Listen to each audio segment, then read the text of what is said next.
So as Jessie said, we invite Jessie Pauling. She's managed the Campus Investors and Keeping Me Safe program, and also she's my manager to lead the roundtable discussions. At this time, please put your mic on and feel free to share your ideas. Welcome again, Jessie. Thanks, Mayra. I'm just going to flip on and share my screen here, so I apologize if there's a short delay. Can everybody see my screen okay? Yes. Perfect. We held a few round session tables about a month ago with the ambassadors, and many of you were part of those, and they were really successful in our view. I mean, we had a really amazing time talking with all of you and getting your insight on different topics, challenges that we have as ambassadors with the program and how we can improve it overall. And it was definitely something that we wanted to continue because you guys just offer such a depth of knowledge to us that it's really a travesty if we don't tap into that, because I think your experiences on campus interacting with students, school stakeholders can really inform different ways we can improve the program. So we definitely wanted to hold more roundtable discussions in this summit.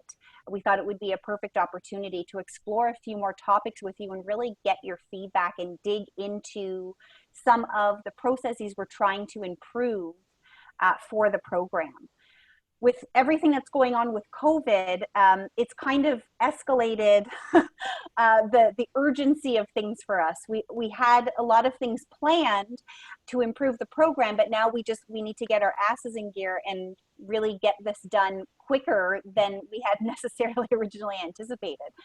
But it's all good opportunities and challenges for us to have. And so as we get into the roundtable, as Mayra said, we encourage you to have your camera on, to participate, raise your hand, use that raise hand feature if you want to share, use the chat. We'll be, moderating that as well, just as we did with the first session, but we really want your feedback, and I'm interested in some of the responses you might have to some of the questions that I'm going to pose you. So for those of you that maybe weren't part of our first round of roundtables, really, we're just interested in having a conversation with you and learning as much as we can from your ideas and feedback and experiences. And with this roundtable, what I wanted to focus on is recruitment and training. One, to kind of pick your brain around your experience, joining the Campus Ambassador team, what we can do to improve that, and then looking at some improvements that we're doing to training and changes that we're doing to training right now, and trying to get your feedback as we continue to build that out. So that being said, I'll get started. Now, in terms of recruitment, it is something that we're constantly looking at improving and refining.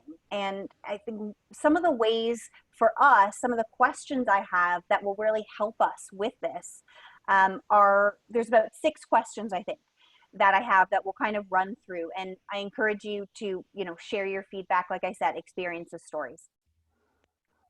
So each of you, how did you guys find out about the program to become an ambassador? Did you see an ad? Did a friend tell you? Did someone from your school approach you? What was that experience for you?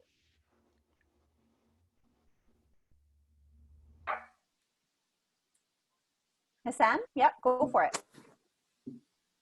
Oh, yes. So for me, it was like, I think I joined my school in December 2018. And at the time I started studying, I did a lot of volunteering job for the first 3-4 months. And one day the student service manager, she came to us and just she talked at the first time she talked about this program. And actually, I had no idea about this.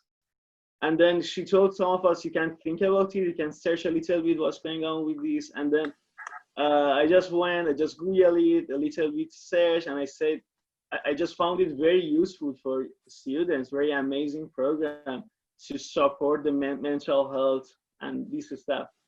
So yes, I just came back to the manager for student service and I said, yes, absolutely, I want to be part of this program. I'm so glad I accepted, because like many students, they just make excuses. Okay, so we don't have time, blah blah blah. But I really love this experience, and I'm so glad that I accepted that day. Oh, so are we. Anybody else with different experiences or how they found the role? I know Abbas approached me. Exactly. Don't think I forgot. That's also a way to go about it. I thought I you had forgot. no way, no way. It was one of the first times I was at CBU and we were doing a student fair and we had just established the ambassador team, and Abbas came up to the booth and pulled me aside and said, I want to do this. What do I need to do? Hook me up. And so we did, and the rest is history. History, So yeah. yeah. It's been fun. And So what was it that day, Abbas, that made you come to the booth? well, really, I have medical background, and I've always loved to help people to access care, definitely. But I was looking at it like a lot of my friends are having issues with health insurance, and they weren't coming up to talk to anyone. Yeah. And they were discussing with me, like knowing that I have medical background, but I knew nothing about the program. Yeah. So sort of seek that moment to kind of let me engage myself in this so I can be more productive in offering this kind of advice to other people that will benefit in the future. So seeing you that day, I was like, oh, this is a manager. What do I do? Okay. Please, I want to be part of this. I have this kind of background, but I want to push it further. And luckily for me, you were like, okay, just send me a mail. Like, I'm going to take it up from there. And the rest is history today. Amazing. Amazing. Yes. So what was it, Hassan, you shared a bit, Abbas, you shared a bit, if anybody else, what was it about the program that made you want to become involved? So for me, where they go first? Yeah. So for me, I heard, I think it was different. I was sick and I needed someone to help me with the claims, like regarding me to help pay the doctor appointment and some medicine, some drugs. And I reached out to the international advisors and they told me, have you seen the student ambassadors, the Guard Me ambassadors? They can help you. And I said, I haven't seen any. They come here. They told me the days they come, but I had never seen them. So I said, oh, can I reach out to them and join their group and help other students? And then they put me in contact with Myra, and she helped me get in touch and become one of them. And it's been a great experience to learn about me, and yeah. Amazing. Sangui, I hope I pronounced your name right. You have your hand raised. Go for it.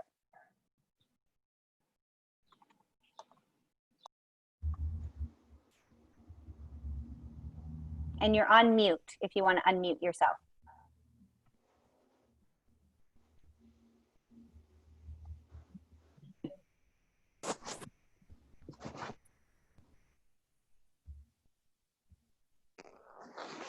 You can try chatting it if you can't unmute yourself. See, as Steve said, tech issues all the time. You can never anticipate, right? When your computer is just not going to work with you. So if you want to drop that in the chat, we can answer it, or if you get your audio to connect. Anybody else? What was it about the program that made them want to get involved? Did anybody have friends that were involved in the first place that told them about it? Yeah, Risa? For me, sorry. Hi, everyone. English is my second language, so I understand better than I speak, so sorry about that. No problem. So yes, for me, it was my friend who talked about GrowMe. And I know it's not really easy for international students to have support and something. Mm-hmm. So I said, okay, I'm in. I want to be a part of this association. Yeah. Amazing. And remind me, what school are you? What campus? Laurentian University. Ah, yay, Laurentian. Oh, Yeah. a bilingual university. Do you have to do any courses in French? Yeah, my program is in French, but I'm trying to take some classes in English too. Just to Alors, practice. Vous parlez français comme votre langue de naissance? Oui, je parle français. Oui.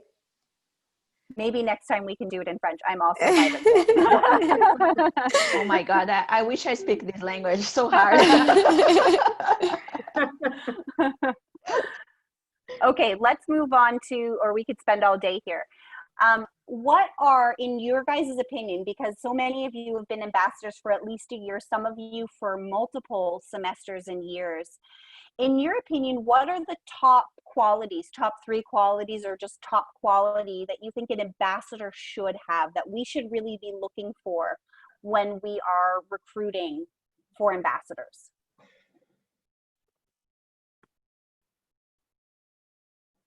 From some of the interviews that I saw, someone who's ready to engage with students, who's outgoing versus an so an extrovert versus an introvert. Would everybody agree with that as that being important? Yeah, I would say that it's important to have someone who's good at listening. Yep. Because most of what you're going to get is people asking you questions. Yep. And sometimes, just like Raisa pointed out, for many of those students, English may not be the first language. So they're trying to say one thing, but they're putting it out in a different way. So you need to be able to listen between the lines to actually figure out what they're trying to say, what they're trying to ask, and then give them the right information. So you need to be able to listen very well. You also need someone who's pretty good at retaining knowledge, because basically, people are going to ask you a sort of questions about, drugs, seeing a doctor, how do I get my card, how do I opt out? And there's so many areas, so many facets, and you want to be able to have the right information for these people when they ask the question. So you need to be able to know, once they ask the question, this is what the answer should be. And then, of course, it's also okay to know when you don't know the answer. And I can say, I don't know the answer. I'm going to ask Myra to send you the answer or something, or point you out to somewhere else. So it's also okay to say, I don't know. So I think those are pretty important here. Yeah, I would definitely agree with that. There is a lot of information, especially for those of you, and I know it's a bit of a mix with everybody here. Some of you promote just Keep Me Safe, like our friends at Laurentian, our friends at U of T, SFU, Cape Breton, we mainly focus on Keep Me Safe. And though some teams do both, right? Or they're really just focusing on the GuardMe side of things, the insurance and that. And so, depending on what you're doing, there's a lot to know when you're trying to understand the policy, right, for your school and all the nuances around that.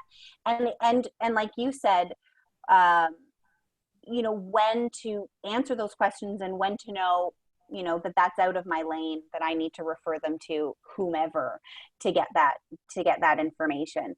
And then if you add Keep Me Safe on top of it, or My SSP, depending on what your campus is and what they've decided to name it, that's a whole other layer of information. So that's a very good point. Hassan, you've got your hand raised.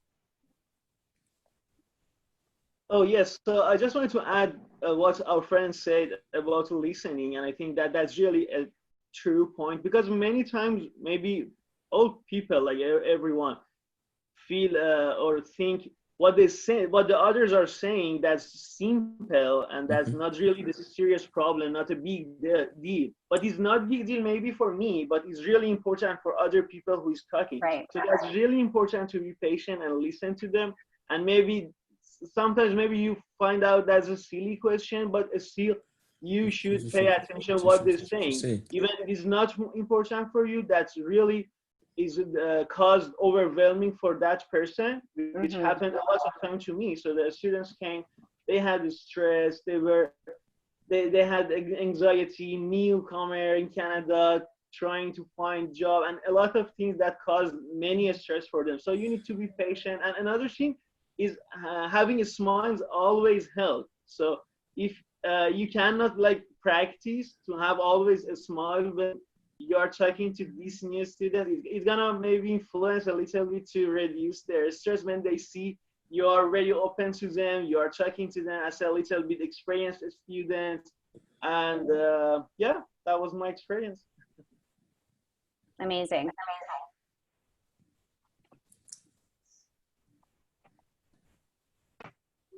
Okay, next question is, what do you guys think are the most effective ways to recruit ambassadors? You know, we have kind of 3 strategies that we use, or 3 ways, right? Main ways that we encourage and recruit ambassadors. And one is just working with the school, giving them flyers and posters, or having them put it on volunteer boards for campus for students to find, which some of you may very well have come across the position that way. And that can be effective. But then you get, you know, all kinds of applications from people that may not have the right background, may not, right, be a good listener, may not be able to retain this, may not be available, you know, when we need them to be available, and all of these other things. And 2 other ways that we recruit is actually asking you guys, and I think I've been on a few meetings where we've asked you guys, do you know anybody that you think would be a good fit as an ambassador? So reaching out from peer to peer and making that offer. And then sometimes the university themselves might approach you like they did to you, Hassan, or just know, hey, I've got these great ambassadors that work for the International Center, and then they say, we want them to be the campus ambassadors as well. So there's a few different ways. What do you guys find is the most, the best way or most impactful way to recruit students or get them interested in the program?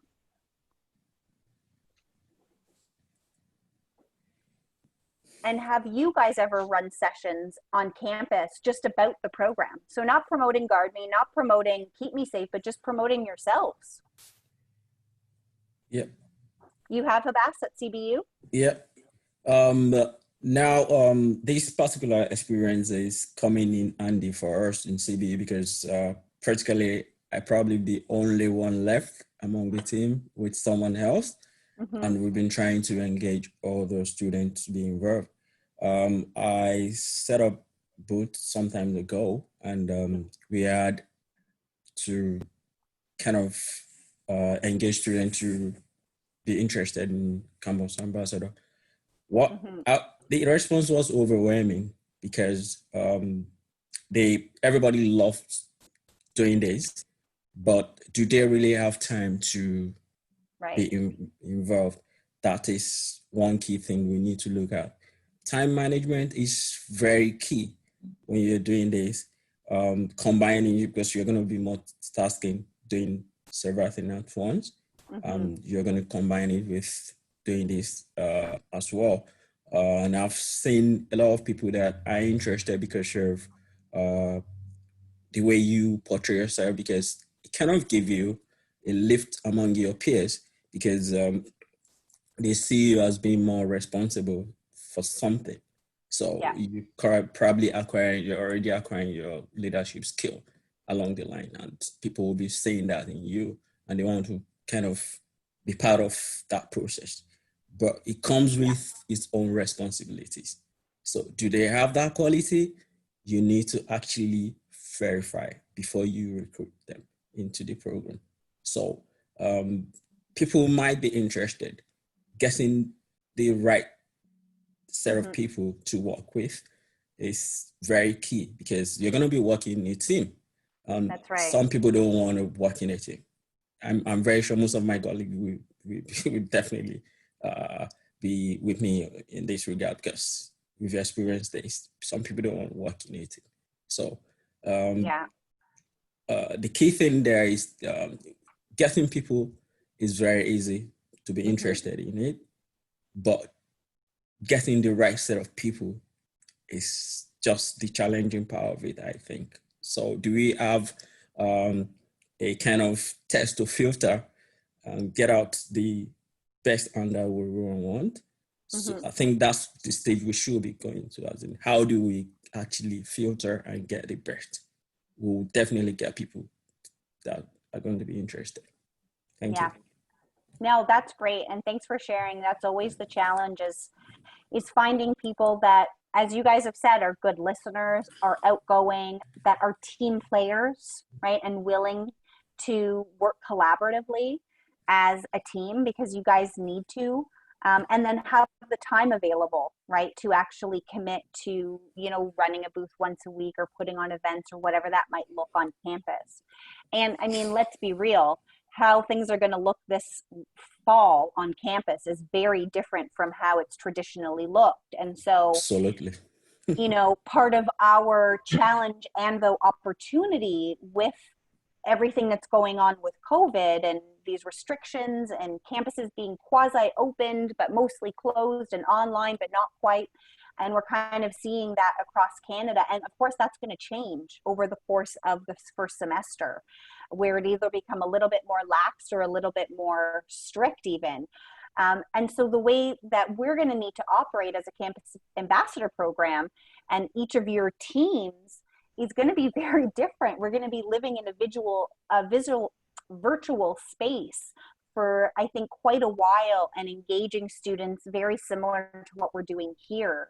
And we've met with a lot of your teams and schools together, and there's definitely been some requests for you guys to be ready to deliver presentations or sessions or Q&A sessions around, whether it be Keep Me Safe, whether it be Guard Me. So part of what we're trying to get you guys to prepare you guys for in terms of what we're doing with training, what we'll get to in just a couple of minutes, is trying to improve how we train you guys so that you really feel confident and can access it more easily on your own time, to be able to get what you need to deliver the content online. And Steve's presentation was certainly part of that. We're going to make that permanently available to everybody as just a resource to go back to.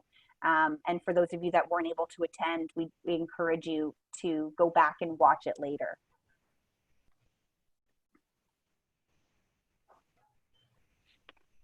Last couple questions about recruitment.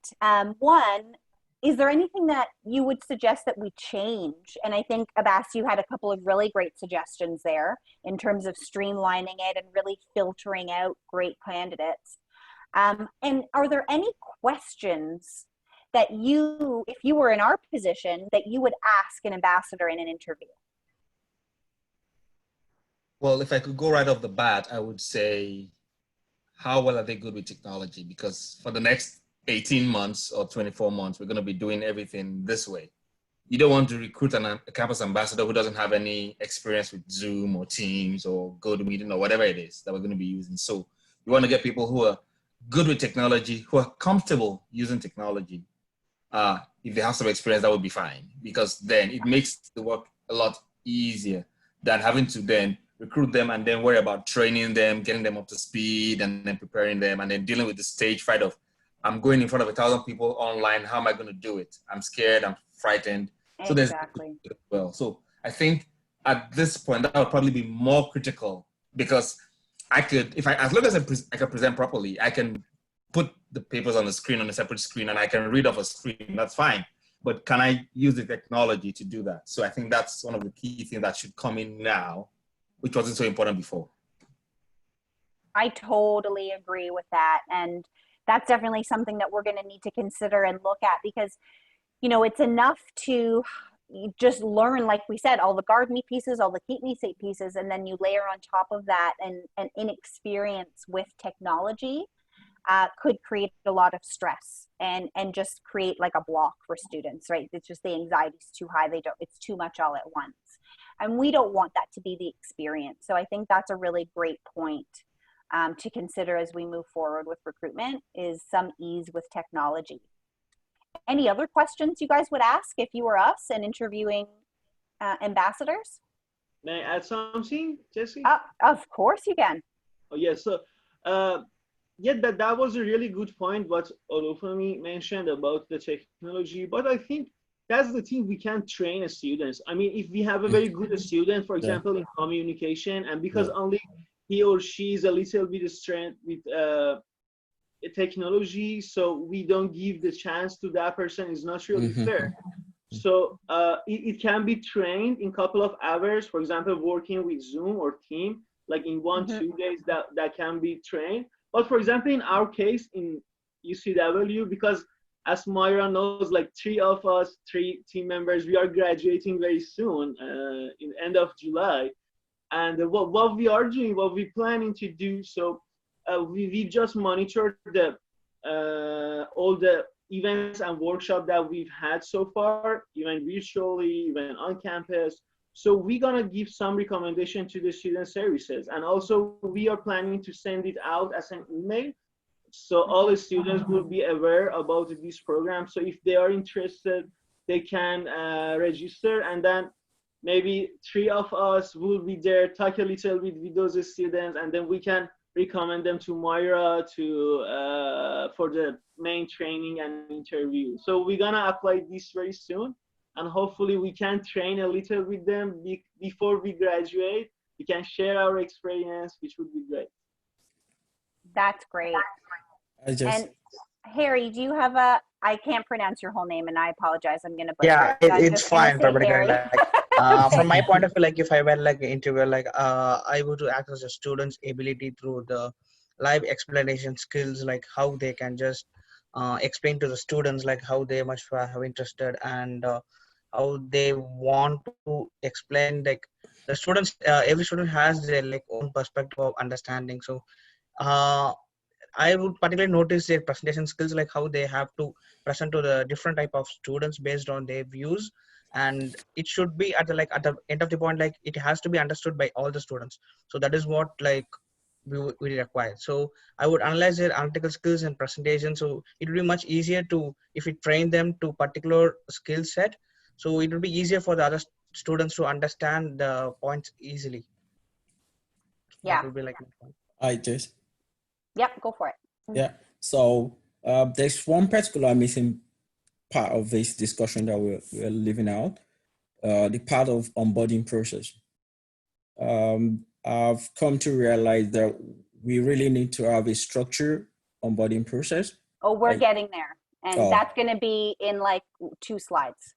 Okay. But I definitely agree. And that's completely changing the way that we onboard ambassadors, the information we give, how we position the responsibilities and role, and then the training that flows out of that. Exactly. And the other thing is that the support they're going to be getting from the senior colleagues is going to be more robust if they have that layer of onboarding. It makes them to be more efficient, and they can adapt quickly. The new recruitment can adapt quickly. I agree.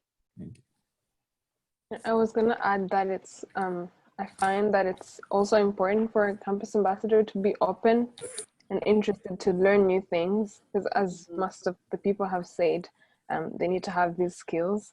But as Hassan said, people can be trained if they're open and willing to invest the time. And unlike other jobs or things that we may do, this responsibility doesn't really take so much time. And students, sometimes we think, oh, I don't have time, I'm studying. But it can take sometimes even 2 hours of your week, and it's a good investment of time, and in the long run you benefit so much from it. Yeah, I definitely agree. That's all fabulous feedback. Okay, so any words of wisdom you guys have? If you were to bestow upon any advice or words of wisdom on future ambassadors, what would that be?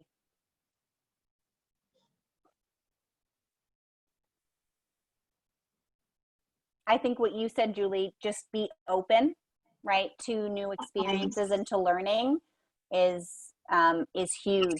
Reva, you have your hand up? Yeah, I'll just say that, one word I will just ask them to be very consistent with whatever they're doing, because sometimes exams come up and things just come up, and this you don't prioritize your role as a campus ambassador. Right. And we always have excuses, but sometimes we need to like there are times even when with us, like in on our campus as well, there are times when even our team cannot give their 100%. And Mhm. when we're having our meetings after every semester, we think, okay, maybe we were not as active as we should have been. Otherwise we probably would have had some more events done, or people would have known about it. Because it's very difficult to get people engaged with GuardMe when they already have a government insurance, right? Yes. I mean, that's definitely for those of you in BC. Yeah, yeah, um, yeah. this is, a fairly unique challenge to BC. And I see your hand, Hassan, so I'm coming to you. That I would like us to actively look at through targeted roundtables with just our BC teams, and what we can do to really support students, and add MSP training, at least some awareness around MSP to Yeah, the yeah. ambassador training for BC based students, so that they can also help bridge that transition from that 90 days of GuardMe coverage to helping them access and bridge that MSP. So that's definitely something that we're going to be actively doing and looking at as we train the BC teams. And that's why, kind of great lead in, that's why we're making a ton of changes to the way we onboard campus ambassadors and train campus ambassadors. But before we get there, Hassan. Oh yes, Jesse, that was what exactly I wanted to mention. Actually, this training, and I wanted the advice that I can give to new campus ambassadors, maybe from my experience, is always double check the staff you are transferring to students. So either you can email the campus ambassador manager, so that was we always did, like we communicate with Myra a lot, or you can go to the website, check the last updated by GuardMe. So there are many questions by students about the coverage. There are some specific coverage, so you might know and you might not know. So that's okay. You can just let them know, okay, we will be back to you whenever we get the right answer. And that's really trouble if you create the expectation for them and that's not the right answer. So always try to update and check with the campus ambassador managers. Yeah, that's great. And Sangui, you have your hand up. Do you have a comment or question? Yes, I would like to say that, I'm a little bit shy, and then, I was able to meet a lot of people from all over the country. And then, so I was so thrilled and excited to see them. And then, it was so rewarding for me to, help them out, so when they came to Canada, and then actually they have no one if they are not feeling well, and then they cannot count on. So I mean, every time I see them, they have a couple of questions about, the what services and then so what benefits they can get from GuardMe. So they always how can I say, they always come to me and ask a lot of questions. And then so just giving them information about GuardMe services, and they are so grateful for my help and every time. So, but yeah, so that was rewarding. So I would like to say maybe, well, if you are shy and if you still, get involved in the community and or get, stay connected with people in Canada. I mean, it's a brand new country for them. And then I think people, this is a great opportunity for them to, get involved in the community. Yeah, that's all. No, great feedback. Totally agree. Thank you for sharing. Okay, am I missing anybody before we move on to training? So interested to get your feedback here. So one thing that, you know, and I'll speak to the onboarding piece. I don't necessarily have a separate slide for it. But, you know, with everything that's happening with COVID, and, you know, this is something that we were going to do anyway, but we're just kind of maybe doing it faster and sooner than we were going to. But we really wanted to look at the recruiting process, the training process, and the onboarding process, and how we can improve that. So a couple things that we've done, just for your awareness, is one, for the onboarding process, there is now an onboarding manual for ambassadors that lays out every aspect of the program, your role, responsibilities, how frequently we expect the teams to meet, with what stakeholders, you know, the different things and events that, you know, as an ambassador, you would be responsible for putting on. Understanding the different roles, a team member versus a team lead, all of those facets of what it means to be an ambassador are now in an onboarding manual. Okay, so that's going to be part of their experience when they join. Once they get that, and, you know, they sign their forms and everything that goes with that, then the training begins. So traditionally, your experience has been us setting up a meeting or coming to campus and spending 2-3 hours with you and kind of running you through in one go most of the time all of the training that you needed around Guard Me and or Keep Me Safe. And so that's, I mean, it's fine, but it's not super effective. It's a lot of information at once. And, you know, you only take in, you know, 10-20% of what you hear at any given time. It doesn't give you a lot of time to digest it. So what we're doing is actually moving away from that completely. So when an ambassador is onboarded and they get that initial manual, you know, that's a dozen pages or so that explains everything that means to be a campus ambassador, we're going to start making available different training modules. So, you know, do I have any folks from U of T here? Or Windsor? University of Windsor, yes. Okay, so those two schools are great examples where we only do Keep Me Safe, or My SSP, as we call it on both of those campuses, because it's super annoying. So our focus with those teams would really just be Module 1 and Module 4. So everybody, every new ambassador would go through what we're going to call Module 1, which is we want to make sure you understand what it actually means to be an ambassador. So we're not just going to give you a manual. There's going to be a module that you complete, so which will include the manual, learning how to do an expense report and practicing, learning how to do an event report and actually practicing that, so that you know how to do all of that before you start. So that's Module 1. So all of the things that it means to be an ambassador. The way we're setting up these modules, and a very few of you have had experience with this so far. The U of T St. George, if anybody's from there, God bless your hearts, because you've been through the Keep Me Safe module. So every module is set up very similarly. There's going to be some kind of content, so manual, handouts, some written material that you can keep and have as reference and for learning. There's also going to be a training video. So we're going to reiterate that content in a training video to make sure that it's clear and that you understand what's going on.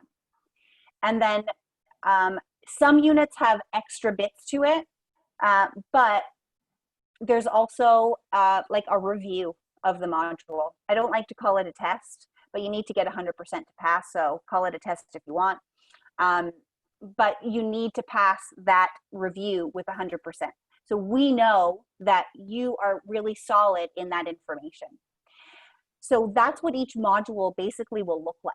So a few steps to basically completing it. So the first module is focused on the role of the ambassador.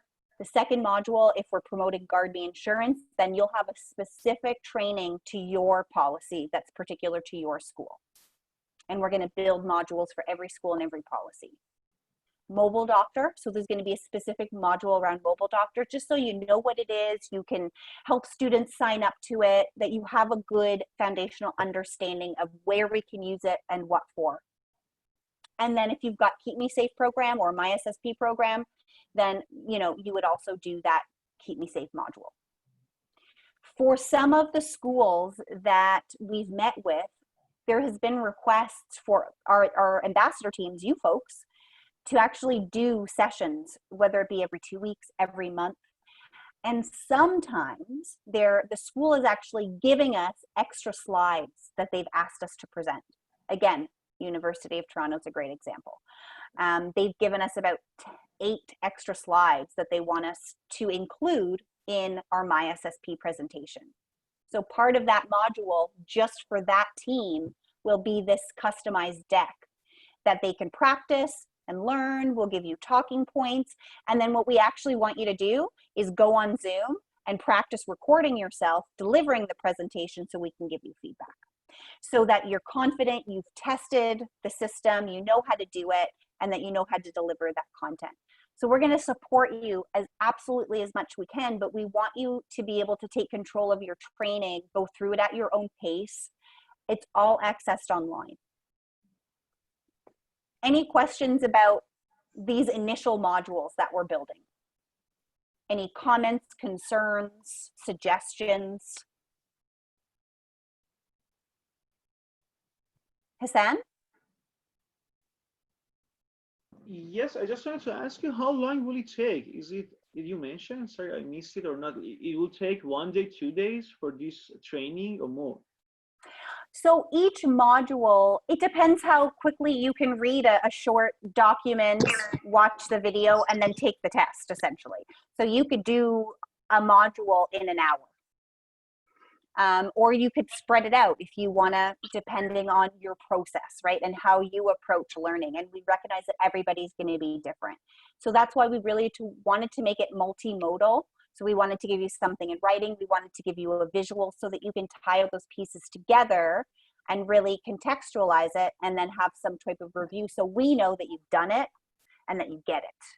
And then there's always opportunity to meet with your ambassador team manager like Myra or Negar or Nahid while she's here for the next week to ask any questions or any confusions that might have come out of that. But we don't want you to rely on like a 2-3 hour training block where everything's going to be shot at you at once, because it's just ineffective. Yes, excellent. Thank you. So the other piece that we're working on for you guys are additional ongoing training modules. So we want to keep roundtables going. We want to continue to pick your brain on different topics to improve the program, but we also want to make sure that we're adding value to your experience. So ongoing training modules are all in the process of being developed. So what we experienced in our session 1 today with Steve, that will become a module. There's probably not going to be a test at the end of it, but maybe some type of practice exercise that you can do to get yourself comfortable with using the various platforms. We're looking at creating a cultural sensitivity unit so that we can, I think we could all benefit, especially with what's going on in the world right now, with some cultural sensitivity training and awareness of the differences among all of the cultures that we're interacting with and what we need to be taking into consideration as we're interacting with all of these different people from a million different walks of life. So that's something that's in the works. And as well, you know, we've done Safe Talk with everybody for the most part. But Safe Talk's not going to be something we can do this year because we can't be with you in person the way that we have been traditionally. So we're looking at something that's similar, that's an alternative for now called Living Work Start, that's actually online. So we're looking at purchasing a number of licenses and making those available to you guys as optional training that you can complete and get a certificate on. And it's around mental wellness and mental health. And we're always interested. Sorry, Julie, did you want to say something? I was going to ask when the presentation modules, you are planning to make them available online. Is it before the beginning of the fall semester or? Yeah, pretty immediately. So this kind of ties into the next piece because, you know, we can build these modules, but then how are we going to make them available to you to actually access them? So as Steve was talking about Teams today, we use Teams quite a bit in our organization, and it's a free program that anybody can sign up for. So part of being a campus ambassador moving forward, we're actually going to want you to have a Teams account, because we're building Teams channels. So every ambassador team at every campus will have a dedicated Teams channel where all of your training modules will be on there. Expense reports, so you can submit expenses, so you can submit event reports. If you have a GuardMe microsite and are promoting GuardMe insurance, your microsite's going to be there.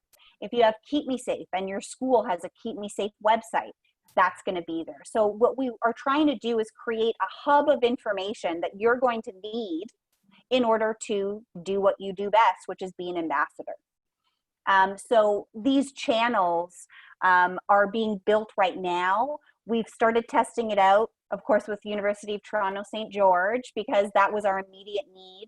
And so that team has access to that channel now. So we're working out some of the challenges. Some ambassadors have had some challenges getting onto the channel. Have you heard anything, Nagar, in terms of success after the fact, after our troubleshooting with them? Yes, actually, she was successful getting into it finally.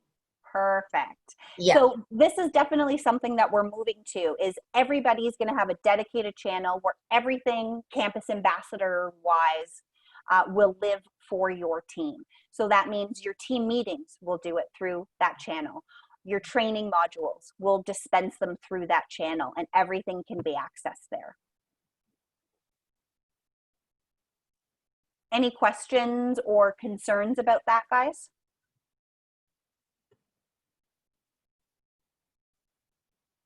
I love it. Is there anything that you would like to see for ongoing training that you think would be really useful, that for us to put some sort of training piece or speaker or expert to be able to bring them into our program this year to educate you or inform us on various topics? Are there things that you think are important, whether to what's going on in campus for you, or that you've just noticed through your experience as an ambassador?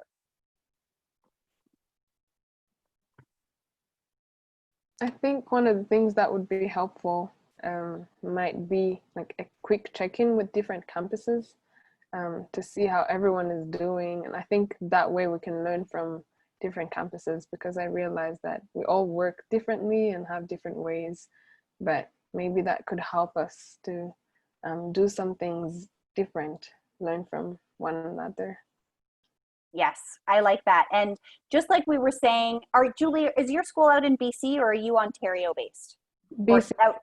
You're BC. Yeah. VIU. VIU. Oh yeah, our champs, of course.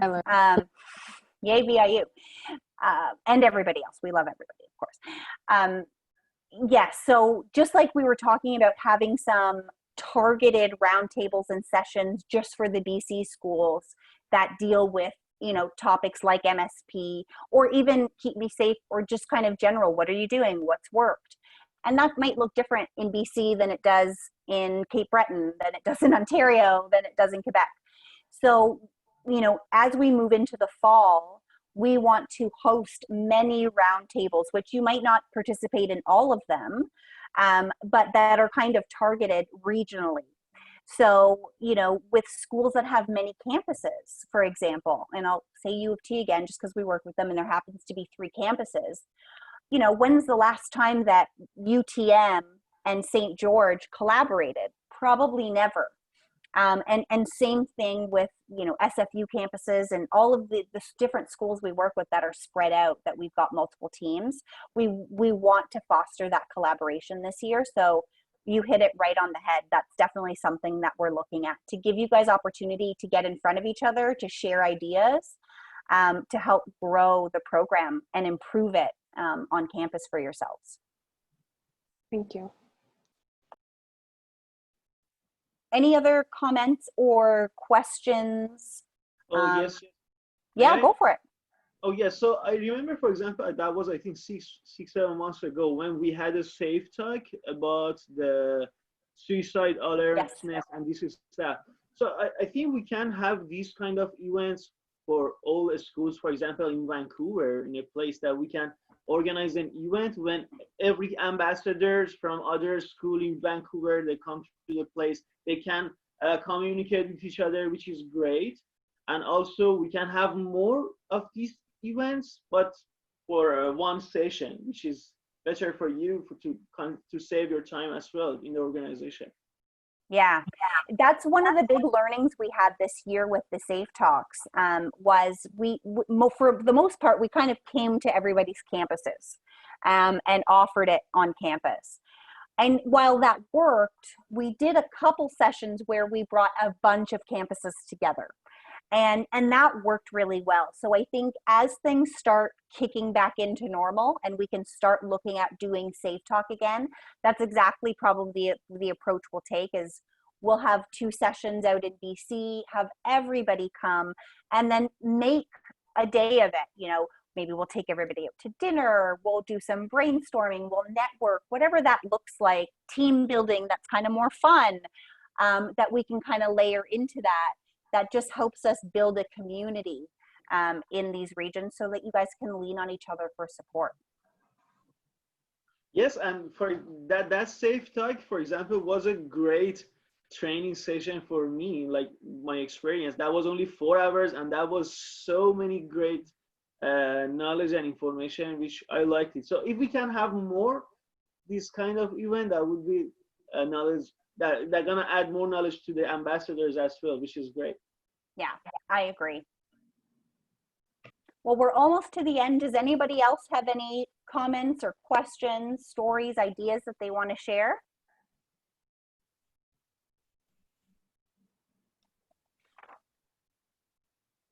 Well, thank you guys for an amazing, amazing session.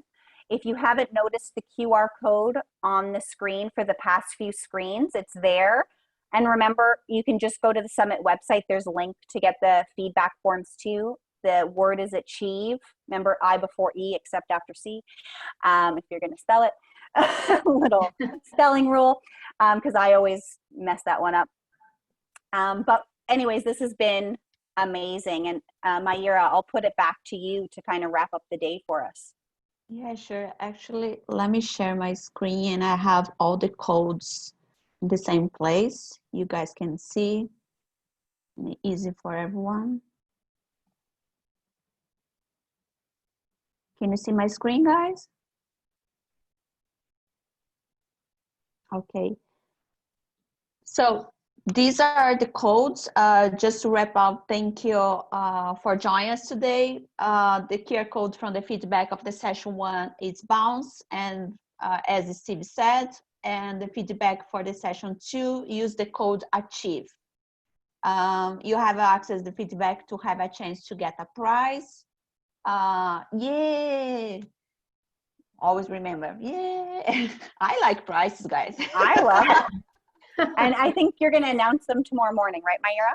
Yes, yes. So just fill out the feedback by today at midnight to have a chance to participate in this draw for today. We announce the winners tomorrow during the event, but by email, and you can see also on our website for this virtual summit. And remember, for getting a certificate to join and participating for this virtual summit, you need minimum 4 sessions during these 3 days, okay, for join these 3 days events and answer the feedback correctly. If you have registered for the session tomorrow, you can use the same link to join the virtual summit today. I hope I can see you. I hope you have enjoyed today, and I hope to see you tomorrow. So just to remember, tomorrow at 3 p.m. for Toronto, 4 p.m. to ADT, 1 p.m. for MT, and 12 p.m. for Vancouver and Pacific time. And I will leave this slide here to give you more time for you guys. And thank you so much for your time. I really appreciate it. Thanks, guys. Awesome session. Well, hopefully we'll see everybody tomorrow. Thank you very much for organizing this. That was amazing. Stay safe, everyone. Thank you. you. Bye. See you tomorrow. Bye all. Bye Bye. bye. Thank you. Bye.